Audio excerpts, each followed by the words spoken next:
Құран кәрімнің дұғаға ерекше тоқталуы, әр пайғамбарымызға дұғаның қалай жасалу керектігін үйретуі бұл істің қаншалықты маңызды екенін білдіреді. Сонымен қатар хадистерде де дұғаның артықшылығына баса назар аударылған. Ғаламға рахым ретінде жіберілген пайғамбарымыз саллаллаху алейхи уассалам үмбетіне дұғаны қай кезде қалай жасау керектігін үйретіп кеткен.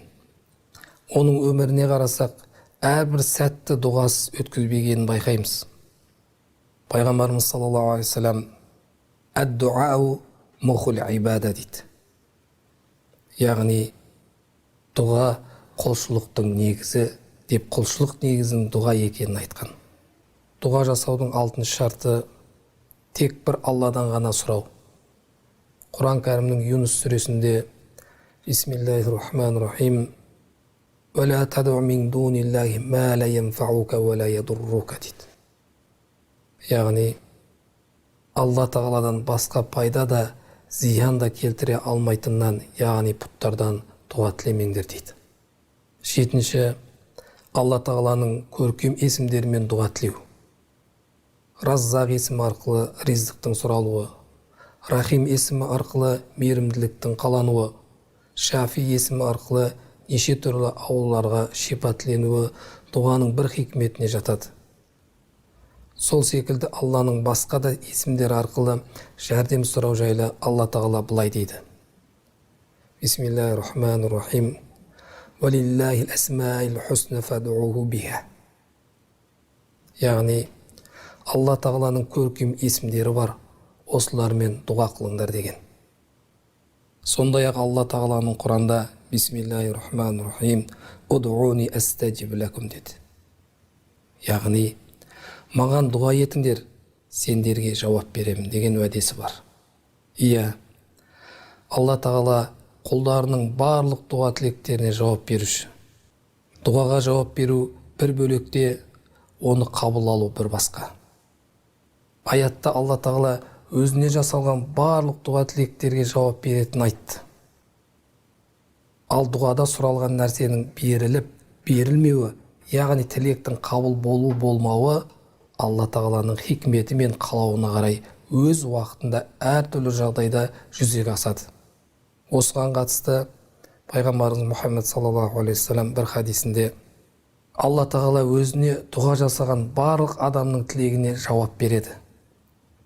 Оның дұғаларға жауап беруі дұға жасаған адамға сұрағанын беру арқылы, яки дұғасының сауабын ахиретте жинауы немесе жасаған дұғасының көлеміндей күнәсін кешірумен болады. Бірақ кісі күнә нәрсені немесе туысқандық қатынастың үзілуін тілемесе, әрі дұғам қабыл болмады деп асығыстық жасамаса болғаны дейді. Дұғаны 3 реттен қайталау керектігі жайлы Ибн Мас'уд былай дейді.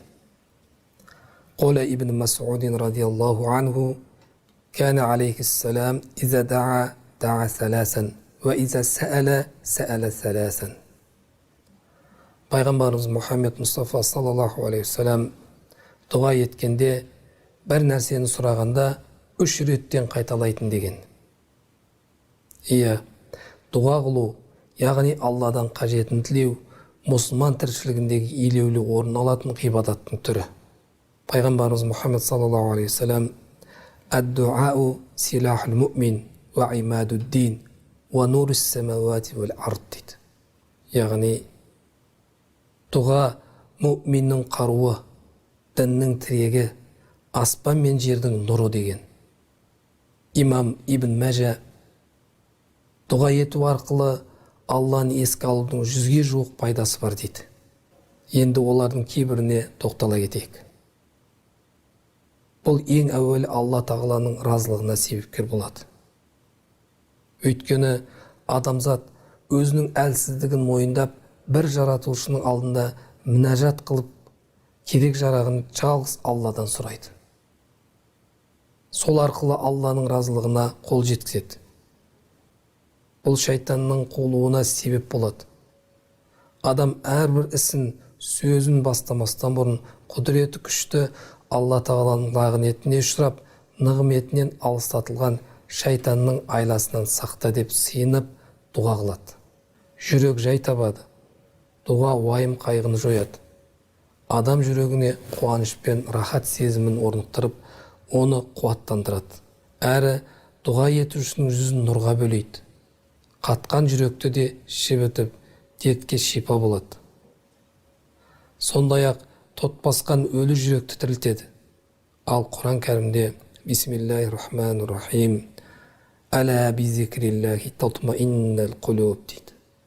Яғни, естеріңде болсын, Алланы еске алумен жүректер жай табады делінген. Ырыздық несімені молайтады. Барлық мүліктің иесі болған Алладан шынайы түрде қорқып, тек бір өзінен ырыздығымызды сұрасақ, ойламаған жерден ырыздық береді. Дұға Алла тағалаға жақындатып, оның сүйіспеншілігіне лайық етеді. Себебі Алла тағала мен сендерге көре тамырларыңнан да жақынмын дейді. Және де ол бізді сүйіспеншілікпен жаратқан дана Абай, махаббатпен жаратқан адамзатты сен де сүй, ол Алланы жанынан тәтті дейді. Жаратушы иемізді жан тәнімізбен жақсы көріп, содан ғана тілесек, сөзсіз сүйіспеншілігіне бөлетіндігіміз анық. Адасудан сақтайды. Алла тағала көп дұға етушіні өз панасын алады. Ал үнемі дұғада болғандардың тіршілігі әрқашан қауіпсіз және тыныш болады.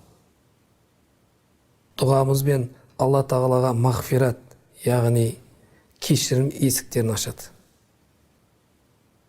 Сондай-ақ оңаша отырып, шын ықыласпен жылап тілеген дұға қиямет күні Алла тағаланың таңдаулы пенделеріне арналған саябақтың көлеңкесіне паналауына мүмкіндік болады. Әрдайым зікір ету, яғни Алла тағаланы еске алып, оған дұға ету тілді жаман, бос сөзден сақтайды. Дұға жәннат егістігі. Алла тағаланың пенделеріне әзірлеген нығметтерінің ең абзалы Алла тағаланың есін алып, дұға еткендердің несібесі. Көп дұға етушіге періштелер салауат айтып, Алла тағаланың рақымы жауады. Көп дұға етушілерге періштелер истиғфар, яғни кешірім етеді. Демек, Алла тағаладан күнәларының кешірілуін тілейді. Көп дұға етіп, Алла тағаланы еске алу екіжүзділікті жояды. Дінімізде бірнеше адамдардың дұғалары қабыл болатыны айтылған.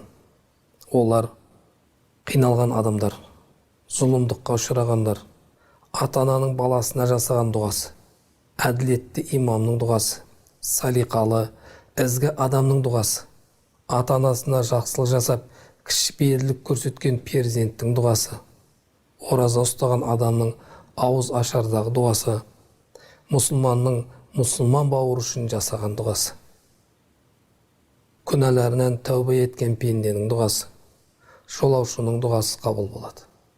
Алладан қажетімізді сұраған кезде дәретті болуды, тек жақсылық тілеуді, аят және хадисте көрсетілгендей дұға етуді, жалықпай тілеуді, қасиетті уақыттарды таңдауды, дұғаның қабыл болатынына кәміл сенуді ұмытпаған абзал. Дұға иманымыздың айнасы. Сеніміміздің беріктігіне қарай дұғаға деген құлшылығымыз да көбірек болуы қажет. Өйткені пайғамбарымыз саллаллаху алейхи уассалам дұға басымызға түскен және келейін деп тұрған нәрселерге пайда береді деген. Яғни дұға арқылы басымызға түскен ауыр жағдайдан құтылуға тырысамыз. Өйткені дұғадан асқан қару жоқ. Сонымен қатар дұға келгелі тұрған бәлені қайтарады. Құлшылықсыз, дұғасыз өткен өмірде мән мағына да болмайды. Өйткені Құран кәрімнің Фурқан сүресінде мына бір аят құлшылықтың, дұғаның маңыздылығын айғақтайды. Бисмиллахир-рахманир-рахим. Құл ма яъбау бикум рабби лаула дуаукум. Яғни, айт Мұхаммед, егер дұғаларың болмаса, Раббым сендерді қалай бағаласын? Сондай-ақ Алла тағаланың құлына өте жақындығы Құранда былай баяндалады. Мұхаммед, егер құлдарым мен туралы сенен сұраса, мен оларға өте жақынмын. тілек тілеушінің дұғасына жауап беремін. Ендеше олар да әмірімді қабыл етсін және маған сенсін, бәлкім тура жол табар деген. Дұға қылған кезде тек бір Алладан сұрау және Алладан басқа құдіреттің жоқ екенін білу. Құранда Али-Имран сүресінде Мариям анамыз бенен Закарияның арасындағы әңгіме бар. Закария Мариям анамыздың ғибадат намаз оқып жатқан бөлмесіне кіреді. дейді. Закария Мариям анамыздың бөлмесіне кіргенде, Мариям анамыздың бөлмесінде жеміс жидекті көрді дейді. Сол уақытта қысқы мезгіл ол өңірде ол жеміс жидектер жоқ еді. Бірақ Мариям анамыздың дастарханында бүкіл жеміс жидектер болды. Сонда Закария таңғалып: «Я Марияму анна лаки хаза» дейді. «Я Мариям, бұл жеміс жидектің бәрі саған қайдан келді?» дейді. Сонда Мариям анамыз: «Қолат хуа мин айндилла» дейді. «Инна Аллах ярзуқу ман яша биғайри хисаб» дейді. Бұл Алланың алдынан келді. Расында да Аллах Тағала өзінің пендесін есепсіз ырғызсыздандырады дейді. Аллах Тағала сізге дүние берсе, Алланың рыздығы, сізге ұзақ өмір берсе, Алланың рыздығы, сізге балалар берсе, бұл балада Алланың сізге берген үлкен рыздығы. Мариям анамыздың бөлмесінен Закария шығып, өзінің үйіне барып, сол мезетте Аллах Тағаладан бала сұрайды. Закария өзі қартайған шақ, әйелі бедеу. Бірақ Аллах Тағаланың барлық нәрсеге құдіретті екенін біліп, Закария Аллах Тағаладан дұға тілейді. «Хуналика даа Закария робба. Қойла робби хабли мин ладунка зурриятан таййиба» дейді.